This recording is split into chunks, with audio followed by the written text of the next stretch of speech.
तो ये अंगड़ाई है। इको गार्डन में राजनीतिक और सामाजिक संगठनों ने एक धरना प्रदर्शन रखा है, जिसके माध्यम से वे राष्ट्रपति द्रौपदी मुर्मू को ज्ञापन सौंपेंगे।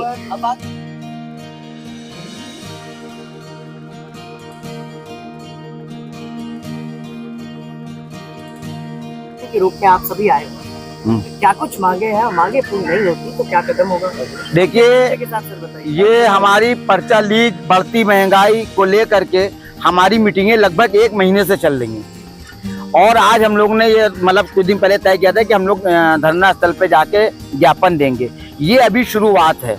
हमने प्रेस नोट में जारी किया है कि अगर यहाँ 12 अगस्त तक ये सुनवाई नहीं हुई, दोषी लोग जेल में नहीं गए, तो उसके बाद हम लोग जनता मंतर जो है 13 तारीख को हम लोग वहाँ जाएंगे और वहाँ पे जाके धरना देंगे जनता मंतर पे और वहीं ज्ञापन देंगे। पेपर लीक मामले में किसको दोषी मान रहे हैं? पेपर लीक के मामले में तो हम पूरी भ्रष्ट सरकार को दोषी मांग रहे हैं, भाजपा सरकार को दोषी। 10 साल में जितने पर्चे लीक हुए और लीक का तो दरअसल सिलसिला जारी है। छतें लीक हो रही हैं, राम मंदिर की छत लीक हो रही है, पता नहीं है लीक का मामला कहाँ से आ गया है। लीक लीक लीक, अब लीक से तो बड़ी परेशान हो गई जनता भी, क्या वो दर्शन करने जाने को परेशान हो रही है कि कहाँ से। 1 करोड़ का जुर्माना पेपर लीक कराने वाले पे लगेगा, नए कानून के तहत आया है। तो क्या लगता है जो पेपर लीक पे एक वीडियो वायरल, पीछे लोगों का क्या होगा? वीडियो वायरल विधायक, पीछे लोगों का क्या होगा? जिन्होंने इम्तिहान दिए, जिनके माता पिता ने अपने धन धरती बेच के बच्चों पे जो पैसा लगाया, उनका क्या होगा? उन पे बात होना चाहिए। अगली बात पे उलझा के वो मिसगाइड कर रहे हैं वो लोग। हमारी मांग ये है कि हम जो है उन बच्चों के पुनर्इम्तिहान फिर से हो और उसकी जिम्मेदारी जो है सरकार पूरे खर्चे की ले। हम ये मांग करें। और हमारे जितने भी यहाँ पर संगठन के लोग हैं, हमारे फहीम सिद्दीकी साहब हैं, इरशाद साहब हैं, पुरी साहब हैं, गौतम राणे साहब हैं, हमारे यहाँ पर डॉक्टर आफ्ताब साहब हैं, आमिर कुरैशी साहब हैं, ये सब जो परवेज आलम साहब हैं, जिनके नाम मैं नहीं ले पा रहा, ये सब इसी बात के लिए आए और बड़ी तैयारी कर रहे हैं। ये लोग सब लोग इंशाल्लाह बड़ी तैयारी कर रहे हैं और आप लोगों के बीच एक कॉन्फ्रेंस हो के ही हम लोग दिल्ली जाएंगे। हम लोग जो पेपर लीक मामले को लेकर आए, कई राजनीतिक और सामाजिक संगठनों ने यहाँ इको गार्डन में आज एक दिवसीय धरना प्रदर्शन दे रहे हैं, क्या कुछ कहेंगे सर इसको लेकर? इसमें कहना क्या है, चूंकि देश में जो है इस तरह की जो महंगाई लगातार बढ़ रही है और महंगाई का बढ़ने का तो अलग अलग कारण है। इस देश में जो एक ऐसी व्यवस्था है जो मानव के खिलाफ है, जो जाति और धर्म में बांट रही है, वहाँ से शुरू होता है। उसको बांट कर जो है लोगों को आहत किया जाता है, उनको काम से दूर किया जा रहा है। ये महंगाई इसलिए बढ़ रही है।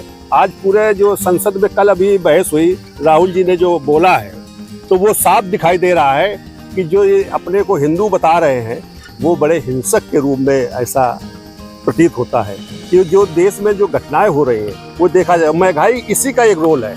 महंगाई इसीलिए जो है बढ़ रही है कि लोगों को काम से अलग अलग कर दिया जा रहा है और काम वो कर नहीं पा रहे हैं, और इसलिए जो है लोगों को किस तरह से टैक्सों में भरमाया जा रहा है, किस तरह से उनके ऊपर प्रहार किया जा रहा है। कहीं बुलडोजर है, कहीं कुछ है, उस पर कुछ परीक्षण नहीं करना है कि क्या सही है क्या गलत है। पेपर लीक मामले में हाँ, सुभाषपा के एक एमएलए विधायक का नाम आया है, जिस पर ओम प्रकाश राजभर के साथ है, वो अपनी सफाई दे रहे हैं। आपका क्या कहना है? देखिए, किसी का भी चाहे विधायक का नाम हो, चाहे इस देश के सरकार में मंत्री का नाम हो, लेकिन उसको उजागर करके उनको जेल भेजना चाहिए। जब तक इस तरह कार्रवाई नहीं होगी तब तक ये बराबर होते रहेंगे, चाहे वो किसी पार्टी का हो या संगठन का हो या किसी सहयोगी दल कहा जाता है। तो किसी का भी सहयोगी दल हो, इससे हमारा कोई मतलब नहीं है कि सरकार का है या सरकार के बाहर का है। अगर आरोपी है तो आरोपी है। क्या मांगे हैं आप? मांगे तो महंगाई का है। इस देश में जो हिंसा बढ़ रही है, जो महंगाई हो रही है, आखिर महंगाई के कब तक चलेगी? महंगाई पर रोक क्यों नहीं होगी? सरकार फेल है और इसमें से पड़ी है हिंदू और मुसलमान के बीच में पड़ी हुई है। आज इसका भ्रष्टाचार का आलम यह है कि पेपर जैसे ये लीक हो रहे हैं, ये उनकी ढिलाई है, उनकी कमजोरी है। आज महंगाई चरम सीमा पर है।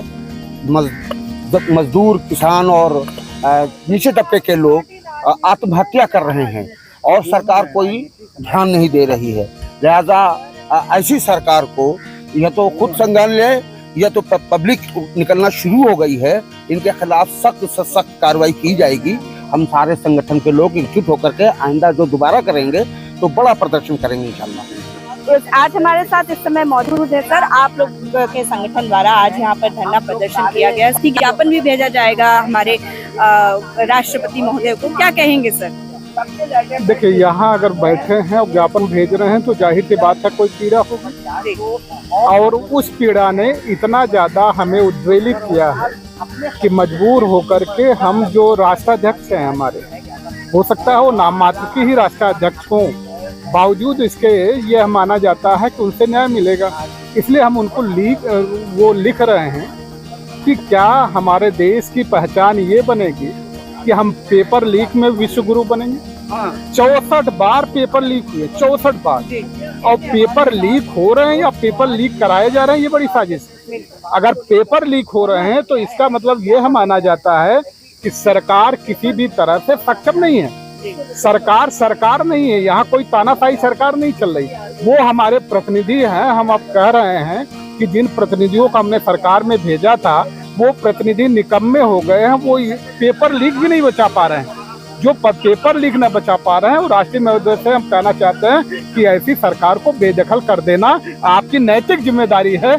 सबसे पहले आप ऐसी सरकार को बेदखल करें, क्योंकि जो भारत का भविष्य है, भारत का भविष्य हमारा नौजवान है। जो डॉक्टर बनने जा रहा है वो भविष्य है, जो प्रोफेसर बनने जा रहा है वो भविष्य है, जो स्कॉलर बनने जा रहे हैं वो भविष्य है, और वही पेपर लीक हो जा रहे हैं। और ऐसे आदमी को आप एनटीए का चेयरमैन बना रहे हैं, जिसके नेतृत्व में मध्य प्रदेश में कितना बड़ा घोटाला हुआ, छत्तीसगढ़ में कितना बड़ा घोटाला हुआ पब्लिक सर्विस कमीशन में, और जो इतना बड़ा घोटालेबाज है उसको आपने एनटीए का बना दिया। तो इसका मतलब ये लगता है कि सरकार ने एनटीए को कमाई का जरिया बनाया है और पूरे देश को बेरोजगार रखने की साजिश की है। कहीं ना कहीं आपको लग रहा है कि जो सरकार है वो इस मामले को दबाने की कोशिश कर रही है, और जिस तरीके का देश भर में जो ये विरोध प्रदर्शन हो रहा है उसी का ये नतीजा है कि जो थोड़ा बहुत सामने आ रहा है अभी। हाँ, इसमें कोई दो राय नहीं। पेपर लीक में विश्व गुरु बने हुए लोग ये साजिश करेंगे कि हमारी यह साजिश कभी न खुलने पाए